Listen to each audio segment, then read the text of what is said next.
Laqad kana lakum fi Rasulillahi uswatun hasanah liman kana yarju yarjullaha wal yawmal akhir wa dzakarallaha katsira.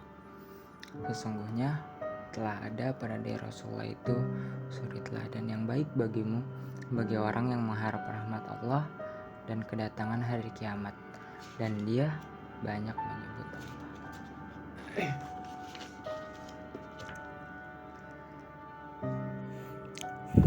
Tentang awal masa kenabian Nabi Muhammad SAW, dari Al-Irbad bin Sariyah berkata, Rasulullah SAW bersabda, Inni indallahi la khatamun nabiyina wa inna adama lamun jadilun fil tinatih. Sungguhnya aku adalah nabi yang terakhir di sisi Allah pada saat Adam masih bercampur dengan tanah. Hadis riwayat Hibban, Al-Hakim dan Ahmad. Maisarah Al-Fajr pernah berkata, aku bertanya, wahai Rasulullah, kapankah engkau menjadi nabi? Beliau menjawab, pada saat Adam masih berada antara ruh dan jasad. Hadis riwayat At-Tirmizi, Ahmad dan At-Tabrani. Maisarah berkata, aku bertanya, ya Rasulullah, kapankah engkau menjadi nabi? Beliau menjawab, pada saat Allah Subhanahu wa taala menciptakan bumi beristiwa di langit, menciptakan 7 langit, menciptakan arsy, lalu dia menulis di tiang arsy, Muhammad adalah penutup para rasul. Dia menciptakan surga yang mana Adam dan Hawa ditempatkan di sana. Dia menulis namaku pada pintu-pintu, daun-daun kubah dan kemah-kemah, sedangkan Adam masih berada di antara ruh dan jasad. Tatkala Allah menghidupkan Adam pun melihat ke arah arsy dan melihat namaku. Allah memberitahukannya bahwa itu adalah penghulu keturunanmu. Ketika Adam dan Hawa diperdayakan oleh setan, mereka bertaubat dan memohon syafaat kepada Allah dengan menggunakan namaku. Hadis riwayat Al-Baihaqi. Umar bin Khattab radhiyallahu anhu berkata, Rasulullah SAW bersabda, ketika Adam melakukan kesalahan, ia mengangkat kepalanya dan berkata, ya Tuhanku, dengan kebenaran Muhammad, ampunilah aku. Allah Subhanahu wa taala mewahyukan padanya, apakah Muhammad itu dan siapakah dia? Adam berkata, Tuhanku, ketika engkau menyempurnakan kami, engkau pun mengangkat kepalaku ke arah arsy dan tertulis di sana kata la ilaha illallah Muhammadur Rasulullah, sehingga aku pun tahu bahwa Muhammad itu adalah makhlukmu yang paling mulia di sisimu, sebab engkau telah mengiringkan namanya dengan namamu. Allah berkata, baiklah, aku ampuni dosamu. Dialah nabi yang terakhir dari keturunanmu, dan kalau bukan karena aku, tidak akan menciptakanmu. Hadis riwayat Al-Baihaqi. Sa'id bin Jubair berkata, manusia berselisih pendapat tentang siapakah makhluk Allah yang paling mulia di sisinya. Sebagian mereka berkata Adam, sebab Allah menciptakan ia dengan tangannya dan menyuruh malaikat bersujud kepadanya. Sebagian lagi berkata malaikat, sebab mereka tidak pernah melakukan maksiat kepadanya. Mereka pun mengadukan hal ini kepada Nabi Adam. Nabi Adam pun berkata, pada saat ditiupkan ruh kepadaku, ruh itu belum sampai ke kedua telapak kakiku. Aku pun duduk dan tampaklah oleh sinar arsy. Aku melihat di sana tertulis Muhammad Rasulullah, dan dia itulah makhluk yang paling mulia di sisi Allah Subhanahu wa taala. Wahab bin Munabbih berkata, Allah mewahyukan kepada Adam sebagai berikut, aku adalah pemilik Ka'bah ini, penduduknya adalah orang-orang pilihanku, pengunjungnya adalah tamuku dan berada dalam lindunganku.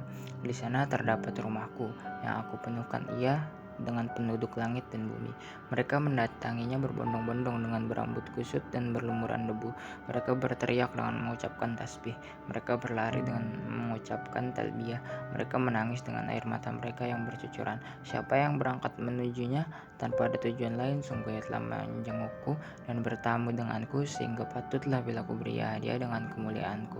Aku menjadikan sebutan kemuliaan dan keagungan rumah itu pada seorang nabi dari keturunanmu, dialah Muhammad Sallallahu Alaihi Wasallam, penutup para nabi. Aku menjadikan ia sebagai salah satu orang yang mendiami, menjaga, melindungi, dan merawat rumah itu. Siapa yang bertanya tentang diriku pada hari itu, sungguh aku berada bersama orang-orang yang berambut kusut dan berlumuran debu itu, yang menunaikan janji mereka dan menghadap Tuhan mereka.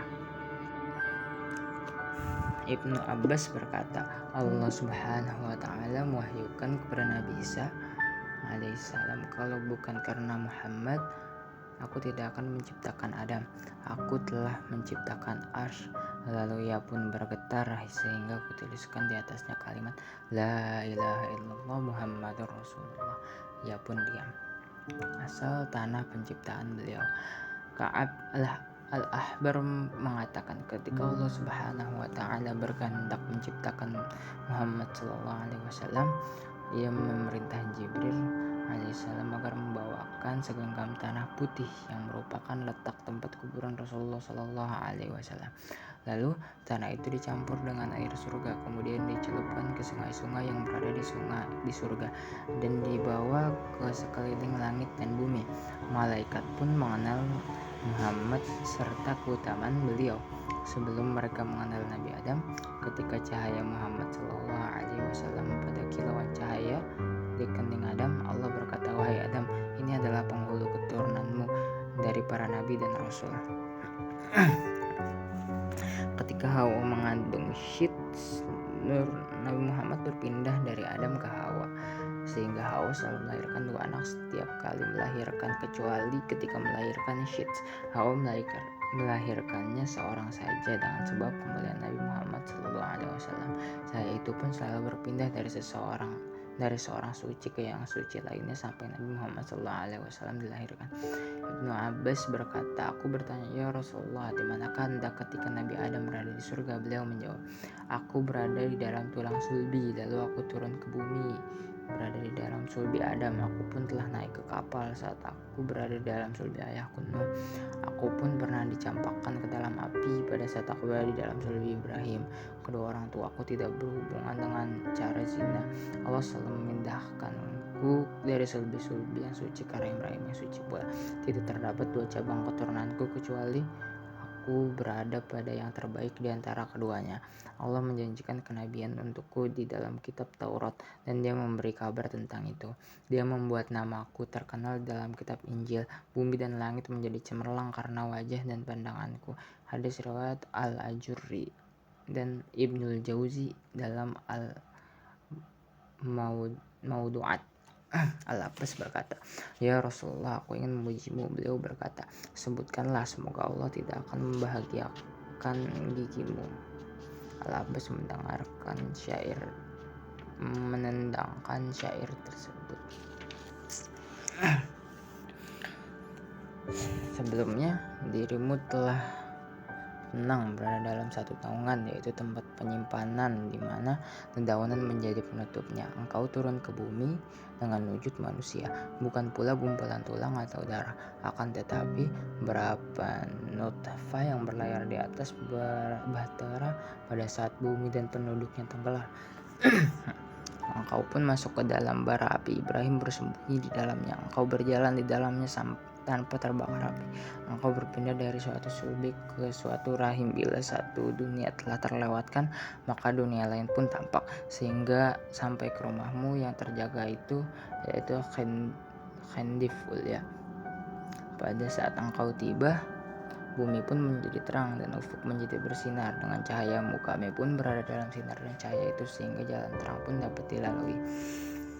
Doa Nabi Ibrahim al-Khalil agar Nabi Muhammad diutus. Pada saat Nabi Ibrahim alaihissalam bangun Ka'bah, beliau berdoa untuk penduduk Makkah sebagai berikut. Rabbana wab'ats fihim rasulam minhum. Ya Tuhan kami, utuslah kepada mereka seorang rasul dari golongan mereka. Quran Surat Al-Baqarah ayat 129. As-Suddi meriwayatkan berasal dari gurunya sebagai berikut.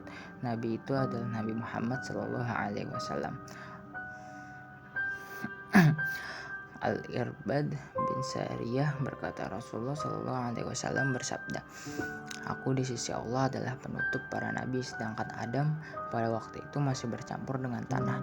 Akan kuberitahukan kalian tentang keberadaanku. Aku adalah doa Nabi Ibrahim, kabar gembira Nabi Isa, dan mimpi yang dialami oleh ibuku dan ibu-ibu para nabi terdahulu." Diriwayatkan pula oleh Laits dari Muawiyah berkata, "Sesungguhnya beliau melihat cahaya ketika beliau lahir yang menerangi seluruh istana negeri Syam.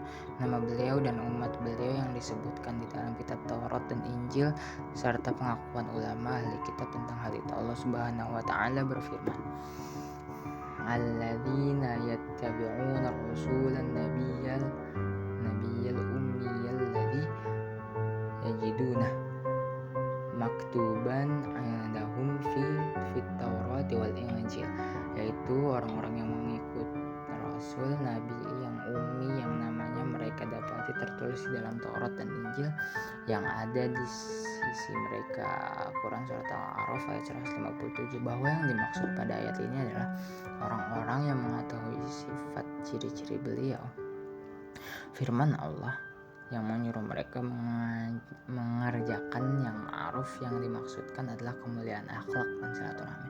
Firman Allah dan melarang mereka dari mengerjakan yang mungkar, yang dimaksudkan di sini adalah syirik.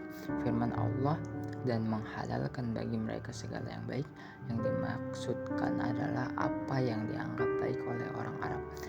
Ada yang mengatakan yaitu lemak yang diharamkan untuk Bani Israel, onta yang dibelah telinganya, hewan ternak yang dilepas, anak domba jantan kembar dengan betina, dan hewan penjaga. Firman Allah dan mengharamkan bagi mereka segala yang buruk, yaitu apa yang dianggap buruk oleh orang Arab, yaitu bangkai, darah, urat yang mereka halalkan. Firman Allah dan membuang dari mereka beban-beban dan belenggu-belenggu yang ada pada mereka. Abu Ishaq Az-Zajjaj berkata, belenggu yang dimaksudkan di sini adalah perumpamaan bagi peperangan mereka. Tidak diterimanya diet mereka, dan mereka tidak boleh bekerja pada hari Sabtu. Mereka harus memberikan pinjaman dari sebagian harta yang mereka peroleh. Ali bin Abi Thalib radhiyallahu anhu berkata tentang penafsiran firman Allah, saat Allah mengambil janji para nabi, Quran Surat Ali Imran ayat 81, ia berkata, Allah tidak mengutus seorang rasul sejak mulai Nabi Adam dan seterusnya.